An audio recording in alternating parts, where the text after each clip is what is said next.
আমার নাম সবুজ আহমেদ, আমার বাসা নাগেশ্বরীতে।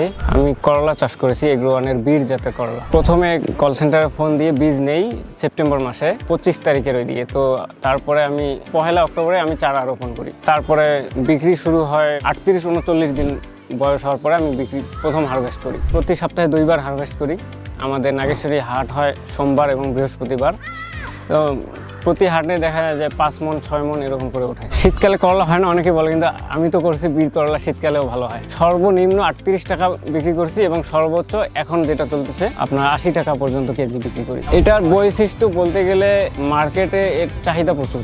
মানে অন্য কোম্পানির যে করলাগুলো বিক্রি হয় সেগুলো দেখা যায় যে যারা পাইকাররা বা যারা গৃহস্থ যারা নিজে চাষ করে বিক্রি করতে নিয়ে আসলে, যখন আমি বিক্রি করছি 300 টাকা পাল্লা আর কি, মানে 5 কেজি 300 টাকা, তখন এনারা 220 টাকা মানে হকারের মতো চিল্লাচিল্লি করতে হয়েছে। আমার করলা যতক্ষণ বিক্রি হয় না ততক্ষণ পর্যন্ত ওনারা বিক্রি করতে পারে না।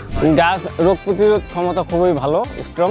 তার কারণ আমি যে শিডিউল স্প্রেটা নিয়েছিলাম তার মানে 50%ও শেষ হয় নাই, মানে এত কম ওষুধ স্প্রে করতে হয়েছে। বীরের চাহিদাটাই ভালো আমি দেখতেছি, মানে গাঢ় সবুজ কালার হওয়ার কারণে মার্কেটের চাহিদাটা ভালো। আমি খরচ করছি প্রায় 60,000 টাকার মতন।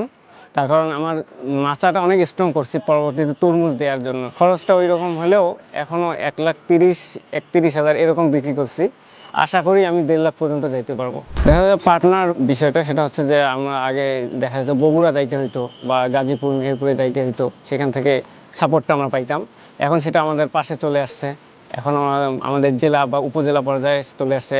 এগ্রো ওয়ানের যারা ভিজিট করতেছে অফিসারে, তারা আমাদের মাঠে চলে আসতেছে।